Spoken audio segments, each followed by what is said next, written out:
Hi, everyone out there in Sammy Land. Welcome to another episode of Childhood Money Memories. Today, we're featuring Krista Cavalieri of Columbus, Ohio. Krista is a certified financial planner. She's a financial consultant at Fidelity Investments. She's a mom of 3. She's also a graduate of the Ohio State University, and she's a Sammy Rabbit all-star reader. Welcome, Krista. Thank you. Thank you for having me. What a wonderful introduction.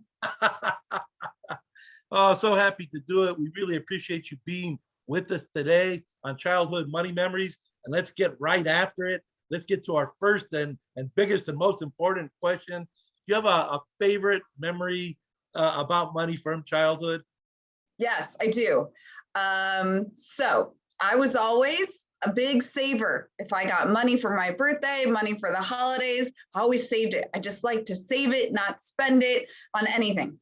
And I knew one day there would be something fun to spend it on. So I wanted to have the money available. And I had this really cool, from the 80s. So it was a very cool blue Velcro wallet. And it was, the stitching was black around it. And I would put it in there and then I would hide it. So because I didn't want anyone to find it, right? It's my money. So we're going on vacation. My family, my mom and my dad were taking us to Disney World. So now this is finally like, this is the moment I'm going to spend my money. So I'm packing the night before and I cannot find it. I can't find it. I don't know where it is. I'm looking all around. I'm doing what most people do when they can't find something. You sit and you think, when did I see it last? Where was I? When was the last time? Like, did I put money in it or did I just hide it? So I'm really trying to think through. And I remember we had just moved to this new house. And in my closet was a spot where I kept all my stuffed animals. But because we had just moved, they weren't all unpacked. I was going to keep them all in there. So I'm thinking so hard and it is late and I'm panicked because I'm a little kid and I'm like, I'm never going to find my money. And there was like $300 in there because I was such a big saver.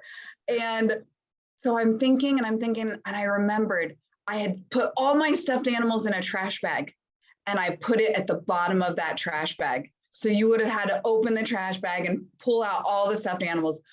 I was so relieved when I found it. It was unreal. It was like, I mean, it was such a feeling that I still can remember it like 40 years later. So that's my money story. And then I found it and I was super happy because I had all the money that I wanted when we got down to Florida and I could buy whatever I wanted without having to ask my mom and dad first. And I remember my kids were asking me, what did you buy then? And so back in the 80s, a very popular thing were shoelaces. I bought shoelaces with my money. I didn't spend all of it. That's the other takeaway. I certainly was like, because I had such a propensity to save, such a desire to save, I was very like diligent. Do I really want this? I worked so hard to save this. So I bought shoelaces in Florida. Well, they probably were colored shoelaces, were they? Yes, they were neon. They were neon. They were orange, green, pink, and yellow. I remember very distinctly. Wow. Well, hey, congratulations. I love that. You had a propensity to save. You had a desire to save. Now, I remember you sharing with me previously, you were a little bit different than, you have one brother. Is that right? Yes. Your brother was a little bit different than you. Is that right with respect to money? Was he more of a spender? More of a spender. He did not have money to buy shoelaces. When we got there. In fact, that was always a thing between us when we were younger. He knew that I would save, so he would try to teach me like a skill, and then I would pay him $5. And one day my dad, I guess I do have another memory. One day my dad was like, what are you teaching her for $5? And my brother and I showed him, and my dad was like, no, you give her money back. That is not worth $5. It's very funny. And I was like, oh, thanks, Dad, I guess. And that's what, like, I learned then, like, another lesson about, is it worth the money you're spending? And apparently, I won't even tell you what it was that he was teaching me. I remember that too. It was not, in hindsight, it was not worth $5. It probably was maybe worth like 50 cents. But hey, congratulations to your brother. Even though maybe he didn't have a propensity to save, it sounds like he had a propensity to earn. Yes. He was like, how can I get money? Yeah, it was very fun. Like we were like we were opposites on that. And he very much was like, where's that entrepreneurial spirit of how to separate people from their money, which was great. I loved it. Now, before I ask you the big piggy bank question, I do have one other follow-up question, one of many, but I'll limit it to one related to your Velcro wallet story and you and your brother.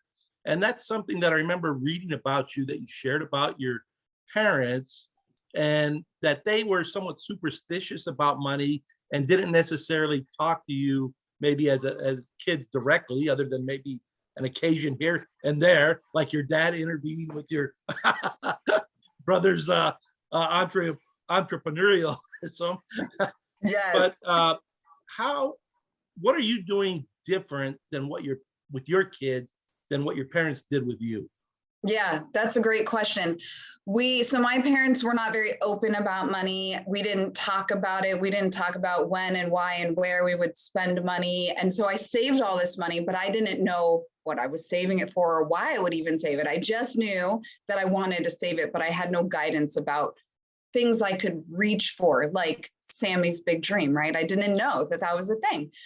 So for our kids, we try to be very, very open about it for many aspects. So as much as you can we can tailor the conversation so that they can understand it. We even talk to them about taxes.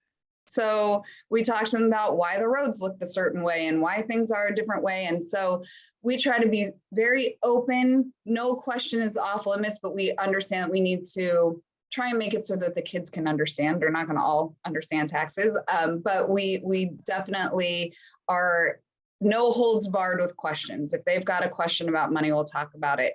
And we are very proactive about having them save so that they know that that's important. That's like above all else, we need to make sure we save a dime from every dollar, right? Something like that. So every time they get something, we're like, okay, we're going to spend, you can do something with this much, but this much has to go in the save part of your little box. Yeah, you wrote something related to your philosophy on money and teaching your kids, about money for SammyRabbit.com. I'd like to read it. I found it very profound, and I think others will as well. And you said, we hope through open dialogue about money, when and why we spend, the different ways we spend, our children will have a healthy relationship with money. We hope it allows them to make good choices about their own saving, spending, and borrowing.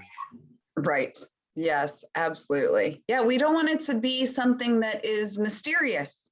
When things are mysterious, you finally get some of it, this mysterious thing, you may not know how to handle it. And so we want it to be very like, money is what is part of our society, it's part of our lives, it's how we live. So we try to really be open about that. Now, other than your Velcro wallet, when you were a kid, did you have a savings jar or a piggy bank? I didn't. I only had that wallet, and I don't even know where that wallet came from, but it had a zipper so I could put my change in it. So I had a spot for both things. And I remember there was like a point where like the pouch was so big because there was just too much change in there. And I always hid it, and I didn't hide it in the same spot. Just never knew who was going to be looking for it. I was very very weird about that, I guess. Very particular, but yeah, it was just the wallet, which is really funny that you say that. I didn't even think about that until just now, but our kids have piggy banks. Okay. And we also have boxes for them so that they can organize their bills if they get any bills. So the piggy banks are for coins because coins are super hard to keep a hold of. And then we have a box for the spend, save, and share boxes. Very nice. So your kids, they're young. They're what, like 4, 6, 8, something like that? Yep. They are. So they're getting bills. Are these bills coming from mom and dad? That's a great question. We only just recently instituted a chore chart. So, it is hard as a parent to figure out how to parent and how to do money and what's the right choice. And I frankly have no idea. But it has been suggested to me over several conversations with several people that perhaps we could show them a way to earn money, might be through some chores. So I noodled on that for like 2 years. And I finally was like, okay, we're going to embrace this. So yes, some of those bills now come from us because we are trying to show them that when you work, sometimes you can be rewarded with pay.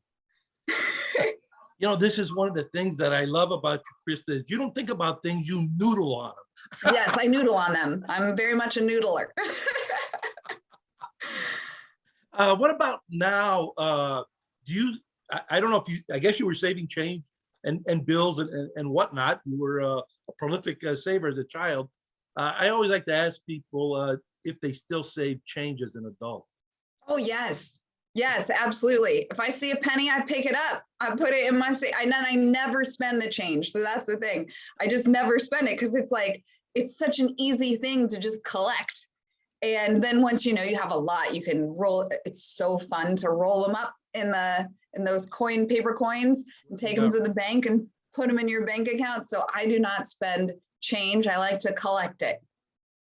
Yeah, I think there is something about collecting change with respect to establishing or reaffirming a mindset, and that, you know, even pennies have a purpose, and they can be important. Pick those pennies up. Yes. That type of a thing. It keeps you kind of locked into the game and maybe even your goals and things of that nature. All right, That's here's right. a question I like to ask everyone. It's the question I asked myself before I hopped into financial education, and that is this: is if there was only one money habit that you could teach a child, what would it be? Probably to save.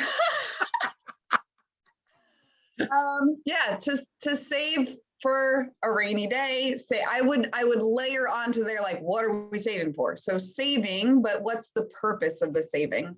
So that you aren't just saving and saving, and then one day you look and you're like, I have a pile of money, but I have nothing that I was trying to accomplish with it. And so I think when you set a goal to it, like we've talked about before, that's very important. So saving with a goal in mind.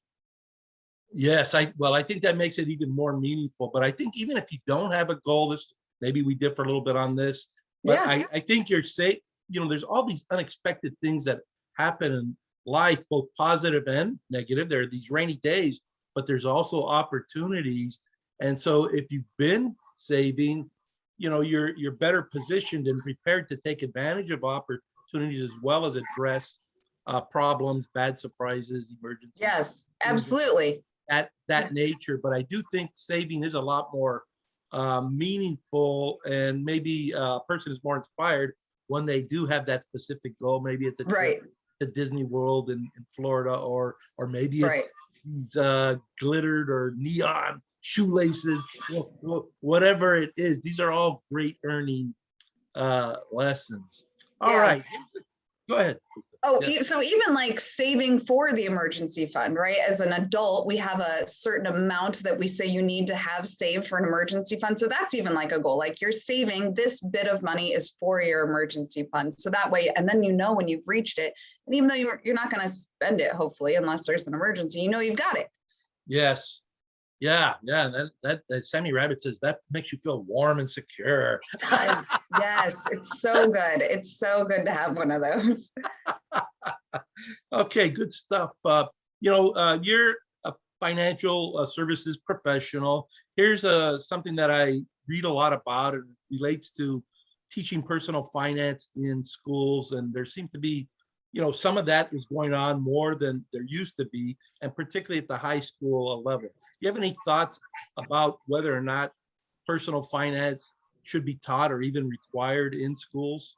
Yeah, you probably have a suspicion of what my answer would be. I think it should be at all levels, all the way down, because there was that study about how it's all set. Your money habits can be set in place by 7. Yes. Super important to start before then. So I very much wish that it would be part of everybody's schooling to learn even just like, this is a time, this is what it looks like your coloring book is so good for that. And it's really helpful for younger children. Yeah, so I very much believe we should be doing that all the way from the beginning. Your youngest, Rocco, I love that name, by the way, Rocco. What is he 4 now? He's 4 now, yeah. So does he ask you for things like, I want to buy this or give me that, or what's his awareness of money? How would you describe it? He's pretty aware. He will ask for things, and he will say, I'll save up for it. Maybe if I save up for it, and I say, yeah. And if you still want it, once you've saved enough money, we can come back and buy it if it's really important to you. And he has lots of dreams. Like, he was like, oh, there's a Squishable that I really want. Maybe if I save for it. And I'm like, yes, absolutely. You're welcome to save for it if you would like it. You're welcome to save for it. Oh man, that's fantastic. I bring that up because you mentioned this research by the University of Cambridge, and they concluded that adult money habits are set by the age of 7, and there are a lot of people who question that, and I always encourage them, you should start talking to 3, 4, and 5-year olds and ask them a little bit about, what do they know about money, or what do they think about money. And what I've discovered is there's a lot of, Rocco may be like an advanced learner, but they definitely seem to have feelings and thinking about money, which begs the question, how did it get there? Yes. Who put those ideas in there? And from my experience, those thoughts and feelings and associations largely are about spending and consuming. Yes, absolutely. It's so like, I mean, like, you ignite my passion when you have this conversation. It's so important because they are learning from you, even though you are not actively teaching them.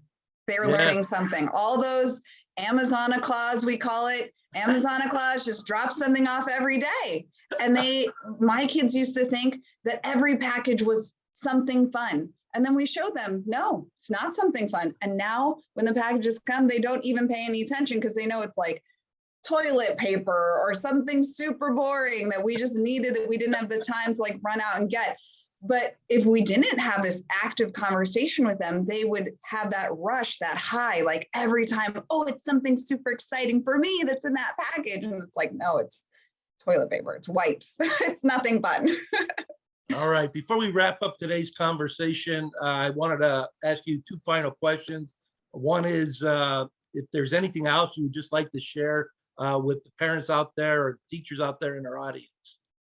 I think what you're doing, that's what I want to share. Like, let's do it. Let's talk about money. Let's get some Sammy Rabbit to be part of your regular conversation. Let's do the coloring book. Let's read the book. It's all, and your child is not too young. That's the other thing. Like, I am living proof that no child is too young to start talking to about it. All right. And I'm sure there's lots of people out there who want to connect with you. What's a good way or an easy way for them to find you? Probably on LinkedIn. I am most easily found there. All right. Beautiful. That's Krista Cavalieri on LinkedIn. We'll have a blog about this talk, and in there we'll have a link to Krista's profile. Krista, I want to thank you so much. I want to thank everybody out there in Sammyland and our audience today for joining us.